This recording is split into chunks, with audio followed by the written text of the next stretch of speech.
എനിക്ക് ആലോചിച്ചിട്ട് ഒരു പിടിയും കിട്ടാനല്ലോ പോയാ. എന്നുവെച്ചാൽ ആലോചിക്കാണ്ടിരുന്നാ മതി. അതല്ല, എങ്ങനെ നമ്മൾ തോറ്റ്?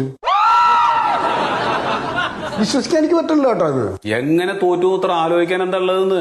ഒരൊറ്റ തെണ്ടുകൾ നമുക്ക് വോട്ട് ചെയ്തിട്ടില്ല, അതുകൊണ്ട് തോറ്റു. അതന്നെ. എന്നാലും ഞാൻ ആലോചിച്ച് നോക്കാണ്, മനുഷ്യന്മാരൊരു സ്വഭാവം നോക്ക്. ഇങ്ങനെ നമ്മുടെ മുഖത്തേക്ക് ഇങ്ങനെ ഇളിച്ചിങ്ങോട്ട് കാട്ടിയിട്ട് ആ മേടിച്ചോർത്ത ചോറ് നിന്ന് അങ്ങോട്ട് പോയി എന്നുള്ളതാ. സജീവ പ്രവർത്തകരാന്ന് പറയുന്ന കഴുതകൾക്ക് 500 എണ്ണത്തിനാണ് ഉച്ചയ്ക്ക് ചോറ് വാങ്ങിച്ചു കൊടുത്തത്. എന്നിട്ട് ആ വോട്ട് എവിടെ?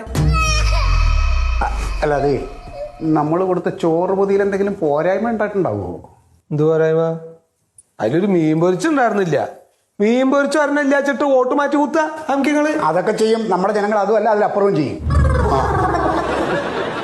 എടാ മന്മത, ആളുകളെ വോട്ട് ചെയ്യിക്കാൻ വേണ്ടിയിട്ട് വണ്ടി വിളിച്ച വകയിൽ പൈസ എത്ര ചെലവായി? അവരൊക്കെ വന്നിട്ട് വേറെ പാർട്ടിക്കാണ് വോട്ട് ചെയ്ത് പോയത്. അവരെ ജയിപ്പിക്കാൻ വേണ്ടിയിട്ടാണ് എന്റെ കയ്യിൽ നിന്ന് നീ പൈസ വാങ്ങിച്ചത്.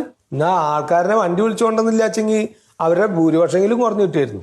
ആ അല്ല സത്യമായിട്ട് അങ്ങനെ സമുദായക്കാര് കുറെ പേര് വരുന്നൊക്കെ പറഞ്ഞിട്ട് അവര് നോട്ട് ചെയ്തില്ലേ? എന്ത് സമുദായക്കാര്? ഓരൊറ്റ ജന്തുക്കളെ വോട്ട് ചെയ്തിട്ടില്ലടോ. എന്താ ആൾക്കാർക്കൊക്കെ വേണ്ടി നമ്മൾ ഓരോന്ന് ചെയ്ത് കാര്യം ഞാൻ അയക്കണം. ആ കൂട്ട ചന്തിയൊക്കെ കഴിഞ്ഞെടുത്ത് ഇപ്പോഴും മനസ്സിന്ന് പോലെ.